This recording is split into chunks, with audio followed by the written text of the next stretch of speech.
Good afternoon, good evening, and welcome to Traders Workshop, the show where we bring you the NinjaTrader Ecosystem experts to show their expertise and give you some tools that might help you trade better. My name is Tom Schneider, CMT, host of the show. I'm with NinjaTrader, and before we get into my next guest, really excited to have our next guest back on. I do want to remind everybody that futures and options trading contains substantial risk, is not for every trader. You could potentially lose all or even more than all of your initial investment. That's why we recommend you use risk capital. What is risk capital? It's money that you can afford to lose. It doesn't keep you up at night, doesn't extend your retirement horizon. I also want to remind everybody that past performance is not necessarily indicative of future results. Very important on this show because we do talk about history and what's gone on in the past.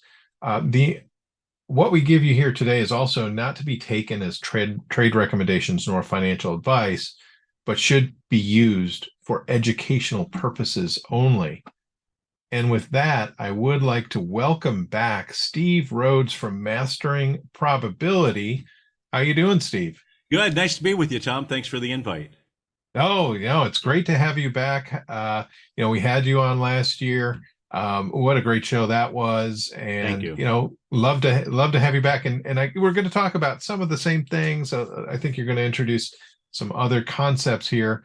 But Absolutely. Steve, how did you get into this business? You just have such an interesting career path.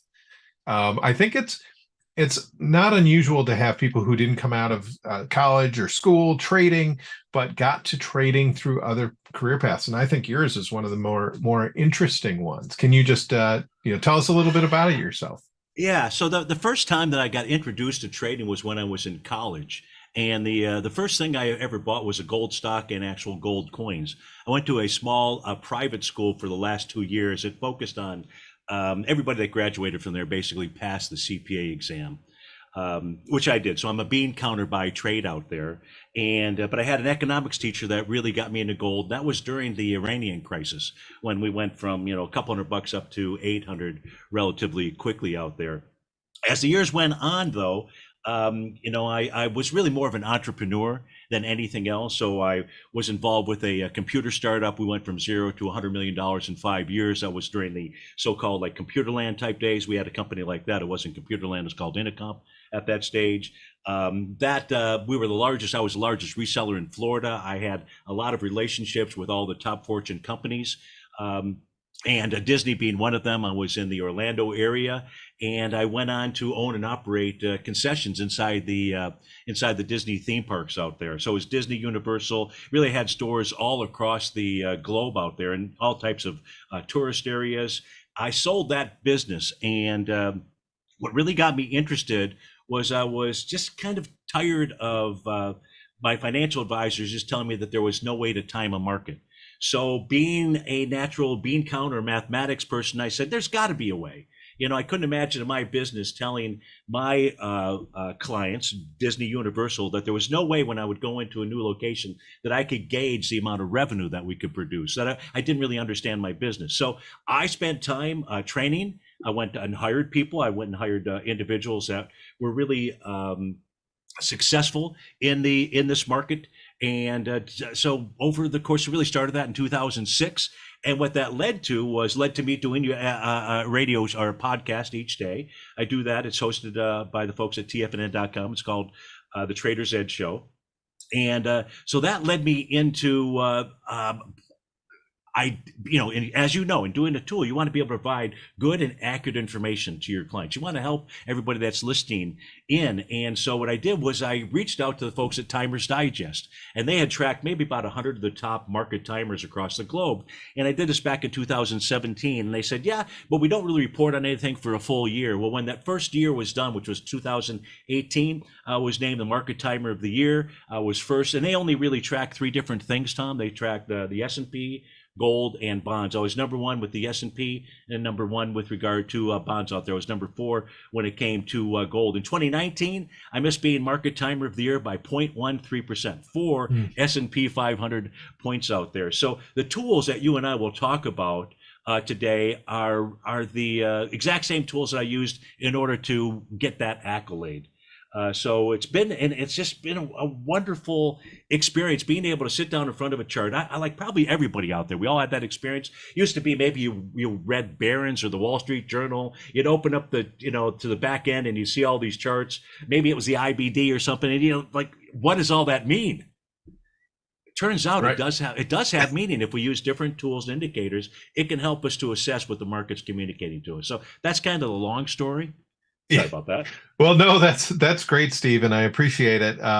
Really interesting. You mentioned gold as your first trading instrument at a time that I think really resembles what's happening here. I mean, It does. I was young, I was not really aware of the markets. I was 10 years old, but I do remember gold, January of 1980 making those all-time highs at the time. After it backed off, 850 or so, it was mid 800s Yeah. was the high of gold for quite a while after. But it's just so amazing that you're talking about this now 40 plus years later, and it's almost like the same thing is happening. Well, it very much is. So, when gold really moves, if we were just talking generally here, we've had the ability to experience whether gold moves during quantitative easing. We take a look at what the Fed's done, their balance sheet and so forth. So that theory that gold's going to move higher if the US dollar index, as an example, moves lower, doesn't always stick out there. And so with regard to gold, when it really moves, and as you're trying to tie in the 80s to where we're at now, when gold really moves is when we have a lack of confidence in government. And so during the Iran hostage situation, the US looked very weak. It looks very weak. That creates concern out there, just traditionally investors, the way that they would invest. And that's really what moved gold to the upside. Now we're dealing with similar kind of situations out here. Take a look at the issues that we dealt with over the weekend and yesterday. That certainly cuts at the confidence level that people would have, let's say, in government. Why, and is perhaps one of the reasons behind the move that we've seen over the past couple of days in gold. And now we've got to also deal with, potential war. I don't know whether we're in World War III or not. Do you? I mean, Yeah, it depends, I think, on your vantage point too, where you are in the world. That could be, affect your vantage point. I think what's yes. really interesting about the confidence you mentioned, if you had told me even last week that, as the market prices in a 25 to 50 basis point rate hike next week, and then over the weekend that falls from 50 to 25 to maybe 25 to none, and that's uncertainty, that to me is crazy. Yes, it is. Yeah, I mean, I don't know how else to respond, but you're absolutely correct. Right. It is. So we're in really interesting, challenging times of trying to navigate the markets. And I think that's what it's been like for all of 2023 so far. And it's because we have all of these different balls that are out there. What I do know with regard to, and I've done the study on this, what I have studied is all of the military skirmishes or wars that that we've been involved with going back to 1896. That's really where I have my chart data going back that far. And what I do know is that should we get into World War III or any instance that we've seen, the market automatically moves lower. And it typically doesn't bottom. And the bottoms that I've been able to find are the same tools that I use here, but it really doesn't typically bottom. You got to get a technical bottom. So you and I will talk about technical patterns today, but there also has to be some fundamental thing behind it to help move the markets higher or lower. And when it comes to wars and skirmishes, military actions, what is that? You get the signal first, but then the real push higher is when participants believe that the skirmish is over or it's going to end in some type of positive. There's going to be some type of positive outcome out there. So that's my biggest concern, I would say, for the stock market this year is knowing that pattern. That if we do get into a war, initially we see the markets move lower out there. And the interesting thing about that is that's in conflict. So you're talking about the SVB financial debacle that we have out there. And maybe the Fed is going to, change course out here.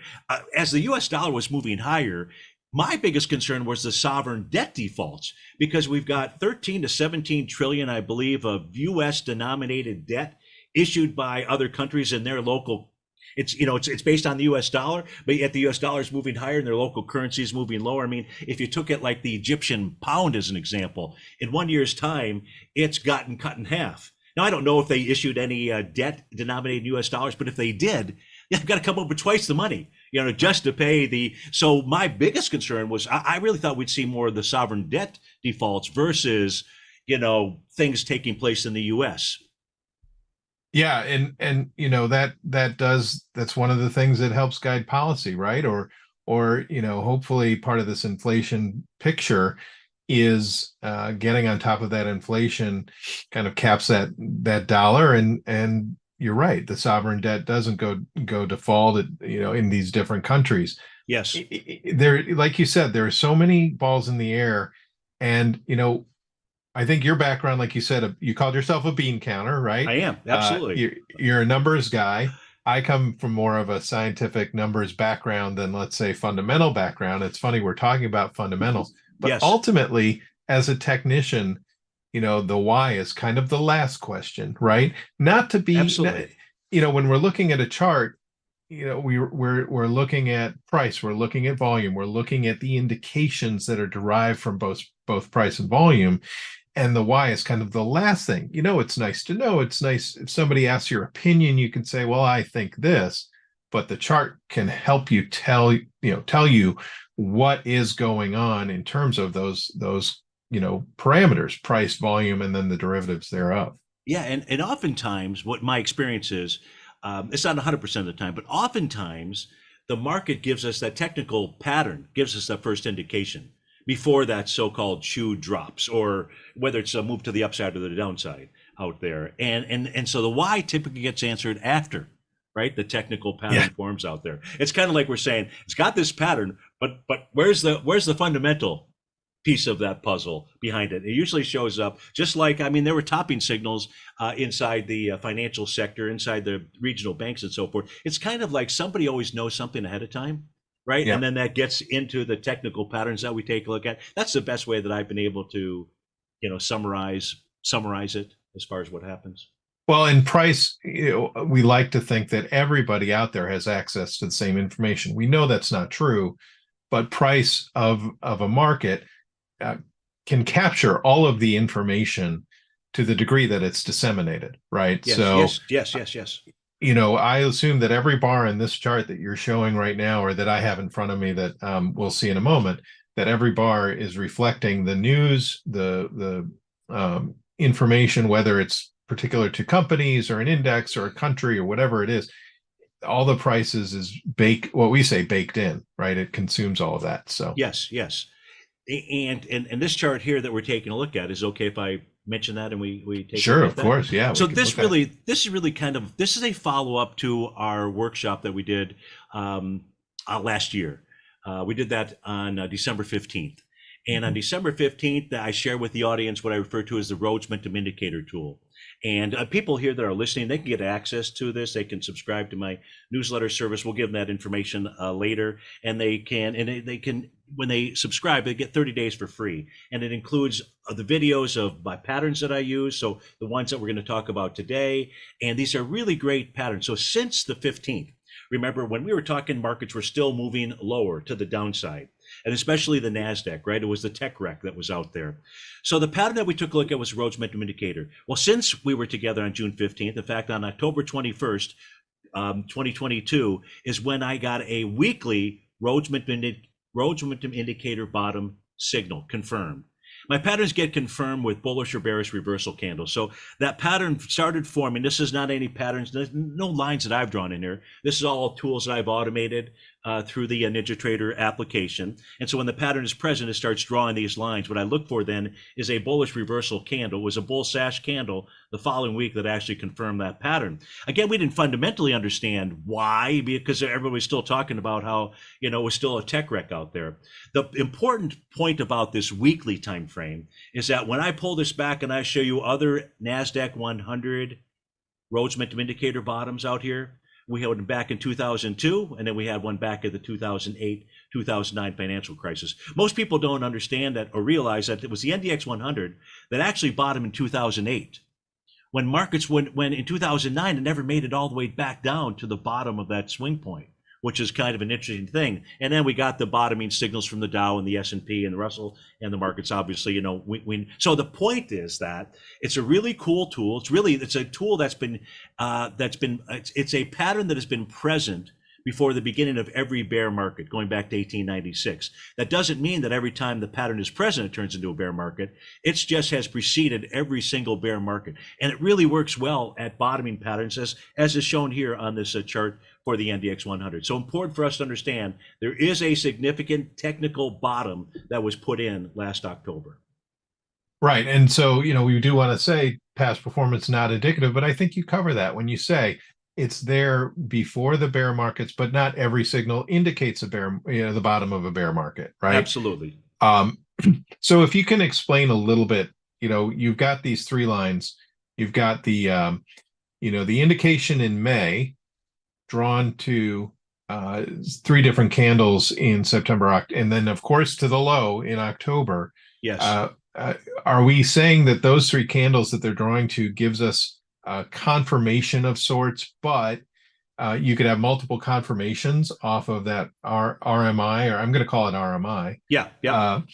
Off of the RMI, it's kind of like a follow-up, right? You get it first and then you get it again, or how does that work? Sure. Great question. So the first, it's kind of like my seismic meter out here. The first line that gets drawn just puts you on notice. Be aware. Okay. We're getting some tremblings out here. And lines continue to get drawn like that. So when I developed this tool, the start point out here back in May, just so you know, on a weekly time frame, what I can guarantee you is that was the lowest RSI reading that took place on that weekly bar. And then as price continued to move lower, the relative strength index was moving higher, but price was moving lower. It set up a divergence. But having a divergence can resolve itself pretty quickly, as we both know. So how do we use those divergences to help us identify when the market is giving us a top or bottom signal? For me, it's the cavalry. And so I combine technical patterns with Japanese candlestick charting. So one of the ways that the market communicates to us or confirms a pattern, in my opinion, is by generating either a bullish or a bearish reversal candle. So when the line was drawn right here in that first one where my cursor is at, and I've listed here I also teach people the 7 bullish reversal candles that you need to know. And once you know those, the exact opposite are the 7 bearish. So it makes it real easy out here. And I have each of those candles. I'm just showing the bottom signals right now on this chart here. And so once a pattern forms, you're looking for a bullish reversal candle to form afterwards. Once that happens, Tom, that is the confirmation of the either high or low. In this case here would be the low. Okay, so the bullish, does that make sense? Yeah, the bullish reversal isn't highlighted here, but you just have to know that candle after, and we were looking at bar chart, but if it were a candle, it'd be easier to identify visually that bullish reversal pattern is a technique in Japanese candlesticks, probably from Steve Nissan's book, I'm assuming. Yes, yes. Right, so you've got this bullish reversal candle right off of a bearish candle, and though it's not highlighted, you're pointing out where there is an occurrence of a bullish reversal in the candle after, essentially. That is correct. Absolutely correct out there. And so in fact, it's hard to read the print here, and that's been one of my complaints with Steve and his group. I've said, allow me to increase the font, because the actual tool that's on here, the indicator that's identifying for people the Japanese candlesticks, is the Nissen candle scanner. Which I've used from the beginning. So it's been like probably 15, 20 years by now. And it's just a great way so that you don't have to, I think it probably cost me $1,000 back then or so. So it's a lifetime type license, but it's just nice to have it right there, right? I know what I'm looking for, and boom, it's right in front of my eyes. And I know what action, should be taken, or what subscribers should consider doing out there. So I just wanted to at least update you on that last tool that we had taken a look at. And normally I use, I don't use bar charts out here. I'm using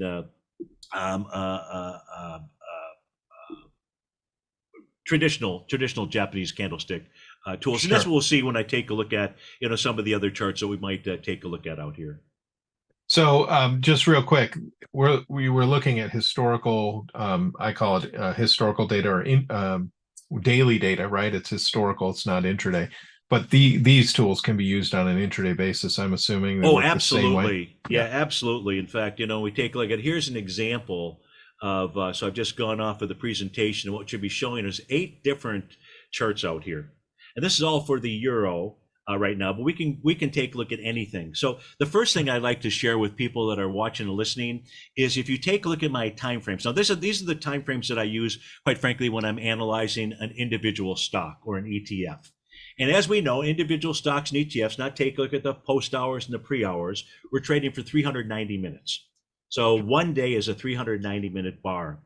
When I analyze things, when I do technical analysis, what I like to have each bar be in the same time period. So if you take 390, somebody might say, well, why are you using a 65-minute chart, which is the one on the lower panel, second in from the left out there? Well, that's because 65 divides into 390 evenly, where 60 sure. minutes does not. 30 minutes does, 15 minutes does, 130 minutes. There's 330-minute bars in the day. There's 295-minute bars. So it's a tool that I found invaluable to be comparing apples to apples out there. And I would suggest that folks do that as well. So yes, these tools work for all time frames, all instruments. And that's really the beauty of it. We're agnostic to what it is we're taking a look at. It doesn't Sure. matter what you ask me to put up. We can take a look at, what are the patterns for the different time frames. And what I like about using the multiple time frames out here, the intraday, and how I like to use the intraday is, let's say on a daily time frame, we're expecting to identify some type of a bottom. For example, the euro here, I've got a trend indicator on here, and when we get to the trend 9 bar out there, that tells us to be expecting or anticipate that we might have some type of a bottom forming out here. So I'd like to do on that day. Now that would take us back to we'll just do this here live. I haven't done this ahead of time. This is February 27th. If we go back to the short-term time frames, I'll just take a 30-minute chart right now. We go back towards that February 27th time frame. What we should see is some type of bottoming signal out there. And so get back here, February 27th. And what I have, wow, how about that? February 27th, I've got a trend 9 bar that formed the bottom inside of the market. So when we get a signal on a daily time frame, what I like to see confirmation on a shorter term time frame, and then resistance levels fail. These black dashes on here are profile levels. And so we know that once price is able to clear the top of a profile, we're up through resistance, and that would be an indication. So we should see on a daily time frame, when we get some type of bottom signal or topping signal, I'm going to just talk about bottom right now, we should then see on the intraday charts, not all of them always necessarily, but we should see on some of them bottoming patterns. And then we should start to begin to see resistance levels fail. And when we get that, then we know we are more likely to have a change in trend. Nothing is a guarantee in this business, right? We know that, but what you and I are, but if you use stops, right? If you use proper position sizing, even if we're wrong, even if the technical pattern changes, you're still going to be okay, right? Right. That's where people get into the biggest trouble. That's where, look at banks, right? Get into the biggest trouble, over leverage. Individuals get into the biggest trouble, over leverage.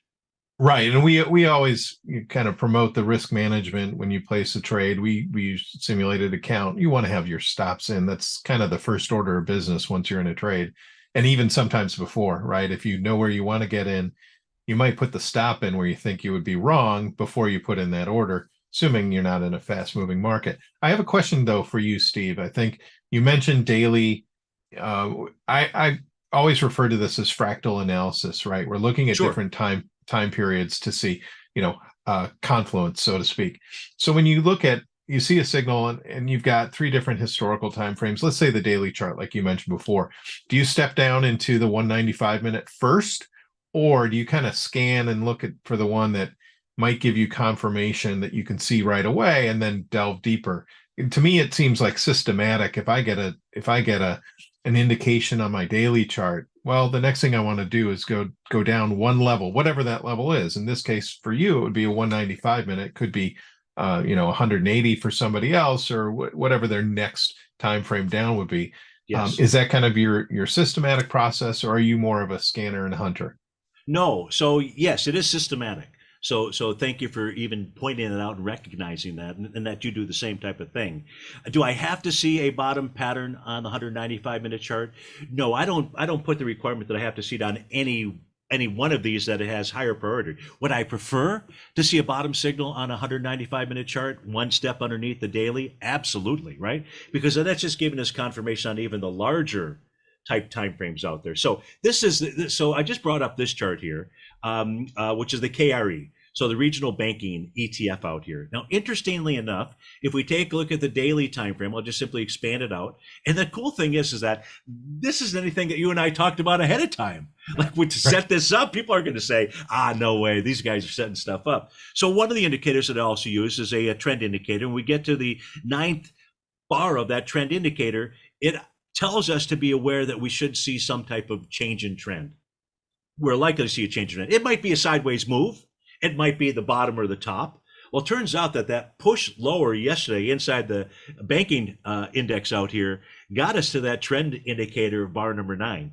This suggests to me that what price should do is move up to that red-green line. That's what's referred to as an oscillator and change line. And that becomes the first level of resistance. So for those people that are trying to take, maybe they're using the patterns in charts to take options trades or however they're doing it, and I'm not recommending you get back into KRE. I'm just sharing with folks the signal out here. It wouldn't surprise me that we have a bouncer bottom that takes place and takes us up to that 54 level. But then you asked about, so here's the daily bottom in essence yesterday, that signal.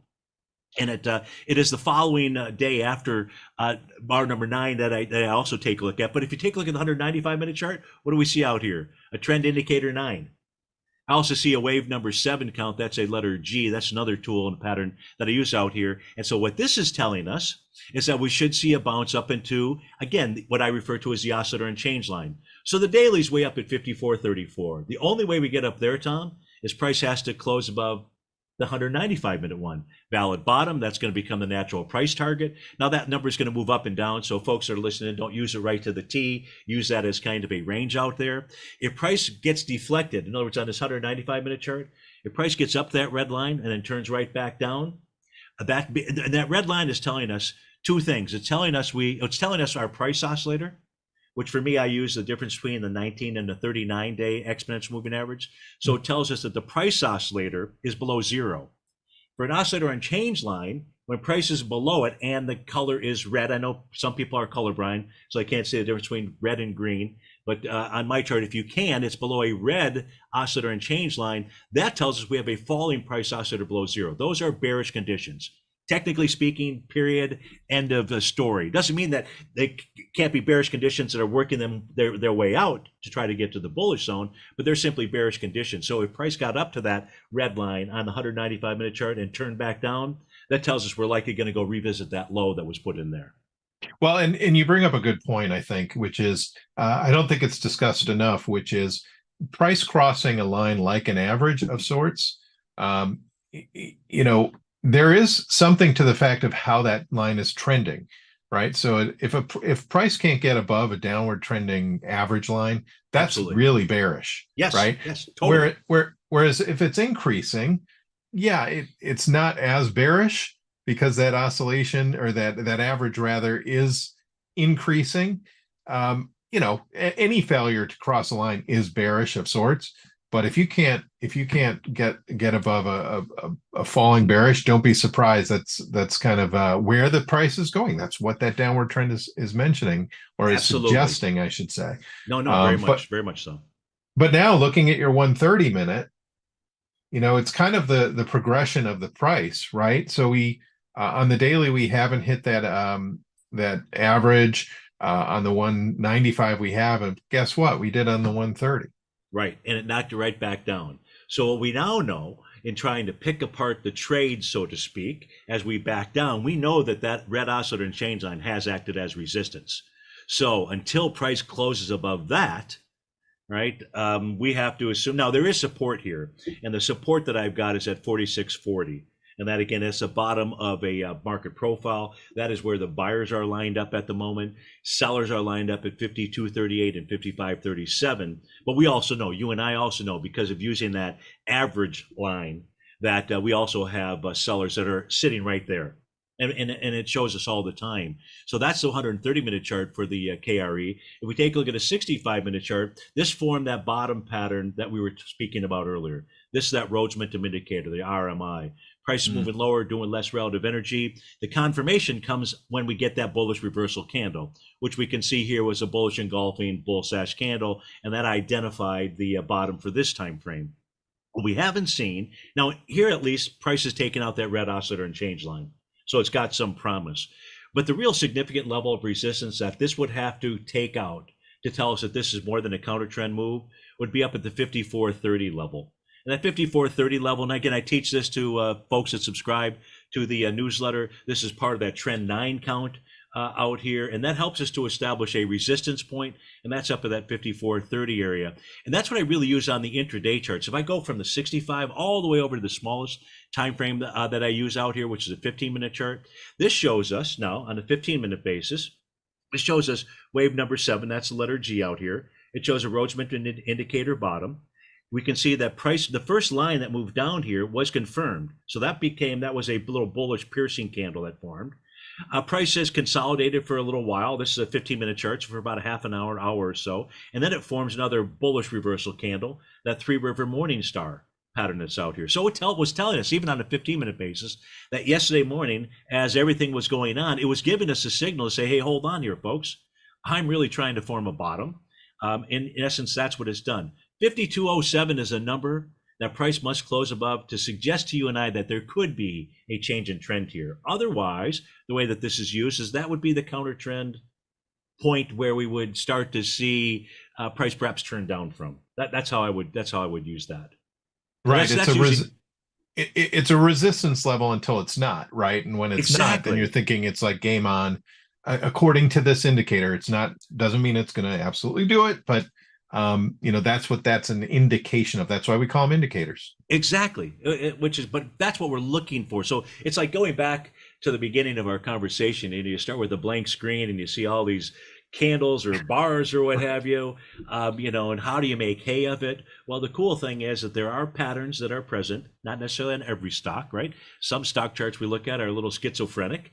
And those are the ones you just stay away from, at least from a pattern recognition standpoint. And that's really what I do. I'm just looking for patterns to repeat, trade those patterns, identify support and resistance, figure out your position size, let it roll, right? When you place the order, you should have your stop and your exit in place. You can always adjust those along the way. But the time that you are most objective is before you put your money at risk. Right. Now, Steve, a couple things I want to point out. You're using NinjaTrader for your charts, and you see there are these blue dots at the top right. For those of you who are new to NinjaTrader or don't know, you can actually connect your charts so that you could update all 8 charts like Steve has with one entry, so to speak. Can we just show that real quick? Maybe go to the E-mini futures if we use sure. Which one do you want? ES, yeah. Yeah, let's do ES. ES, yeah, no problem. Yeah. And so how easy is that updates everything? Yeah. It's going to take a moment to update the data. It's going to pull it in, but you're not typing in 8 different places. I love that about this. Oh no, it's a real beauty. So the first thing is getting your template sign, in order to match your trading style, what you're looking for. Look, people may use other tools. I expect people use other tools. I'm not using every single tool that is out there, but you should have support and resistance lines. You should have some type of lines on your chart that help you understand whether conditions are bullish or bearish or neutral, right? I mean, those are basically the 3 levels that we take a look at. And so here on a monthly basis, we can see that we have the June contract has a Rhodes Momentum Indicator signal, but we don't have the bullish reversal candle just yet. So on a monthly base for the ES mini, we don't have a confirmation. If I take a look at the weekly chart and I go back, can I go back? I'd have to put up the continuous contract on this. I won't do that right now. But here on the weekly chart, price is below support. Here's that red oscillator and change line. We can see the bottom of the profiles at 4,000. So we're below that. So the weekly is saying, hey, I haven't bought into a bottom here. I don't have any kind of a signal and I'm below support levels. The daily time frame, though, as I open this up, the pattern that is out here, Tom, are you familiar with the A to B equals CD pattern? Or are the listeners perhaps familiar with that? I don't think we've talked about that too much. Would it be okay if I just throw Sure. that, show the Of pattern? course. Yeah. Of course. So the pattern, the way one of the patterns that the market, or the way that the market moves out here. Give me a second. Sorry about that.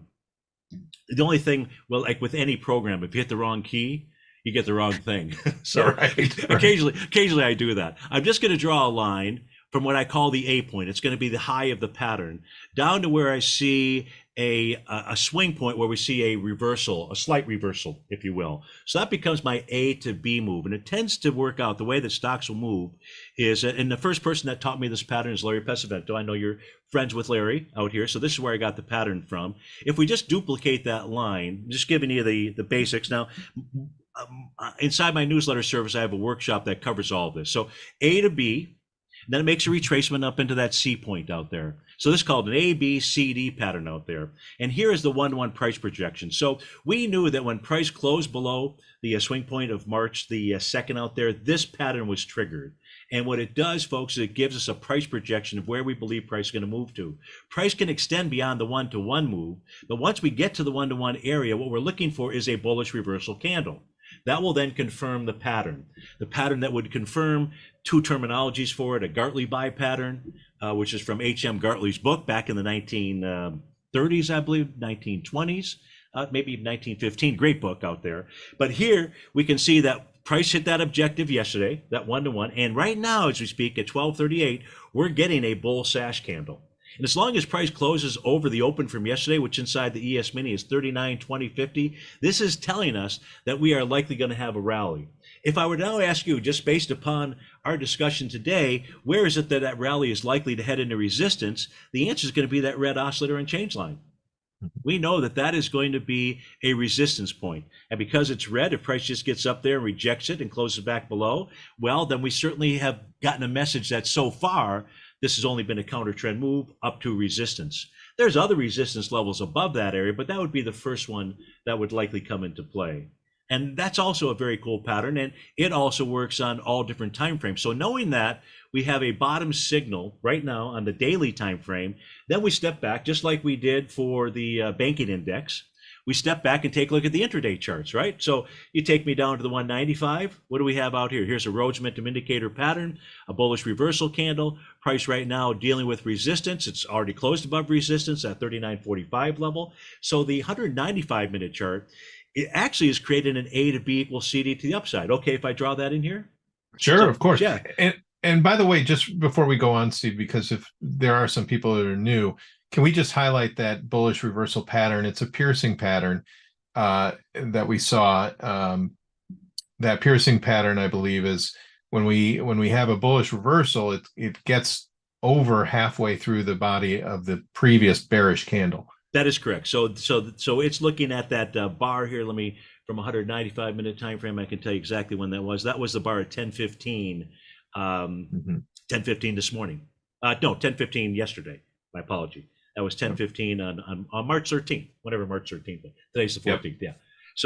Yeah. So that was the confirmation of that Rhodes momentum indicator pattern. And now we've got an A to B equals CD pattern that might get us up into the 39.88-ish level. At least that's what the 195-minute chart is communicating. And then the ultimate level of resistance is at that 40.53 area. And folks, these are not lines that I'm drawing in here. These are coming from the tools, so that I'm not using anything subjective. The only thing that might be subjective is my communication, what I'm communicating or the interpretation, but the patterns, are the patterns. So the 195 has a bottom pattern, the 130 has a Rhodes momentum indicator bottom pattern out there. It's really important, really cool pattern that folks should really learn and use. They will, if you use it right, and you got to use it right. So look up here, Tom, see that first signal that was drawn? Right up here, but no bullish. That wasn't a signal to take a long trade or anything. It was just to be aware of the pattern. The next bar that forms, that signal goes away. That tells us that pattern no longer exists. But it repopulates itself, and it starts right down here where my cursor is at on this bar. It starts triggering it. It actually triggers a Rhodes momentum indicator pattern right back here. Let me get to the time frame. This is the 130-minute chart. So here's a confirmed pattern at 1540 and really $1,700 yesterday. What does price do? It forms that bottom and it bounces. Where does it bounce to? Right up into resistance. Again, these are Mm. not lines I've drawn in. They're right up into the top of that market profile, which tells us where the sellers reside. That was at 39.68. And sure enough, we've seen price get up there once yesterday and again this morning. Look at where this morning's rally for the ES stopped. So how important is it to know that and realize that really 39.69 is a real key level of resistance? I would actually back it off to the high of this bearish engulfing candle that formed out here, and I'd say the real resistance level is 39.7150. If the ES closes above that on a 130-minute time frame bar, that tells us we're likely headed to the 40.99 level. But what we know right now is the bottom patterns work. It took price right up to resistance, and it doesn't make trading easy because we have to make the decisions ourselves, that subjectivity, but it really does give us a really good roadmap of where when the market signals top or bottom, and then where it's likely to head to, or where the battles are at. And it's kind of like being, was it the Houston Astros that are the ones that have gotten in trouble for being able to get signals or what have? Was it the Houston Astros? 2017 Houston Astros, and I can tell you a lot about that. Oh, okay. But this is like stealing signs, so to speak, out there. Right. It's seeing something that isn't necessarily obvious to just a regular chart, right? I mean, just putting up a regular chart. It is. It's a competitive advantage, and that what I love about doing a show like this with you is that we're just talking. I'm sharing with you my patterns. It's formulating questions in your mind. We're able to go right to a chart, pop it up, right, and take a look at those patterns and how they look at them live and what they've done. Right. Can we do one more, Steve? Because I'm curious, everybody's focused on, stock index futures, especially after this weekend's event. Can we just go buck the trend a little bit? Let's look at crude oil, CL. Yeah. The reason why I say that is because crude kind of marches to its own drummer. It doesn't always have the reaction that we see like in gold or in bonds or in even stock market stock index futures. So I want to see something slightly different than having, what we saw yesterday in E-mini, where there was a bottom and, subsequent rally. Yes. I just want to see what crude is looking a little different today. Yeah. So when I take a look at crude, it is in a consolidation pattern. And where I get that from is by focusing in on the weekly chart. That's the second one from the upper left out here. And again, the dashed lines out there are market profiles. They help us to identify where buyers and sellers reside. At the bottom is where support is at. Turns out that the bottom of that profile is at 72.64. That's been tested this week. It's been tested a few other times. If price closes below that, that tells us we should expect light sweet crude to move lower out there. And we can try to identify where those price targets are. Resistance is up at 83.31. Price never made it all the way up to that resistance level, but we can really see that consolidating pattern. Now, the cool thing about a consolidation pattern, I'm sure you've shared this with the listening audience, is once you have that pattern, once the pattern gets broken, we then have a price objective. And that price objective is done by taking a look at the actual consolidation. So I'll draw the consolidation in here. It'll be a little bit rough, but that in essence would be our consolidation, let's say. Whoops, didn't take. So let's say that's our consolidation. If price breaks to the downside, and I would say breaking to the downside, just to be more conservative, I'd say it closed below 70.86. If we get that, then we're going to have what we refer to as a measured move, equal to or greater than the consolidation. And that would take us down into, the 57-ish area. Likewise, it would also give us a consolidation breakout to the upside. So we have no idea which way this consolidating pattern is going to break. We just know that it's in it. And we know that consolidating patterns can really be frustrating. But what's great is you can eliminate that frustration by first identifying the pattern and then say, okay, I'm not really going to trade light sweet crude for a while because it's going to be in this up and down type of emotion. You want to trade it when you get some type of trend out there. Sure. From the larger perspective. But that's the, if I look at a daily time frame chart here for light sweet crude, again, we're looking at the April contract. We're just pulling back into a prior swing point out here. Now, I don't know if it's with volume. Just yet, I don't have the volume. It's got 50,000 contracts there. This says today, well, we're about 260. I don't think that's going to be accurate. But I do have a pattern. I take that back. So here we've got, if we take a look at, we're talking about the trend indicator, the 9 pattern. And if we take a look at the top that formed, the most recent top that formed in late recruit, the top of, in essence, of the consolidation, well, it was that 9 bar, that trend indicator. And that took place on January 23rd. What did price do? Moves all the way down to the bottom of the consolidation. What's it create there? A trend indicator of 9 out here. And then just continues to be in that consolidation. So truly, a close below that low from February 6th out there would not be good. And that's at 72.64. That would hint at lower price, but we do have potential support all the way back at that December 9th low out there.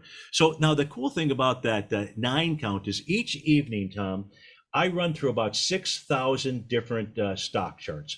And what I'm looking for, and this is so I've mentioned the 9 trend indicator out here. What I'm looking for are those types of trend signals. And this is just for the daily time frame. And what I've done is I've sorted this little spreadsheet out here. If you take a look at it, I've sorted this out so we can take a look at what's going on in a sector industry. That's what turned me on last night to what was going on in the regional banking. Was I produced the report, and at 7:30, 8 o'clock when it came out, I was like, wow, look at all of the bottom signals inside the regional banking. Now, after yesterday's day, I didn't expect to really see that. But the technical patterns are the technical patterns. So if folks would like a copy of yesterday's, because I've got a total signals out here of about 182. If people would like that, they can just email me and I'd be happy to send that to them. And they can go experiment with regard to their tools that they have. And I'll go ahead and give you my information out here if I can. Yeah, we're running up against time. So this is perfect. This is how people can reach you, correct? Yeah, absolutely. So they can email me, steve@masteringprobability.com. That's the website. They can give me a call if they'd like, and that's a cell phone number, 407-383-3100, or I use Skype, steve.rhodes94. So the best way, steve@masteringprobability.com, and I'll be happy to send them that spreadsheet out there and answer any questions that they have, as well. And of course, you're on the NinjaTrader Ecosystem. You can go to the NinjaTrader Ecosystem and search on Steve Rhodes or Mastering Probability. That'll come up. I appreciate you, Steve, being on here again. Love talking with you and having you on and talking markets with you. It's always a pleasure. Yes, it is. So it is. We'll do this again. There's time always flies. Want to thank the audience. Remember, we are going to have chat back hopefully very soon. So when that chat is back on, we can have you put questions in for the guests as live as it happens. But in the meantime, I want to say we will be back here 3:15 Eastern time for bars closing. Jim will be closing out the day. In the meantime, have a great trading day.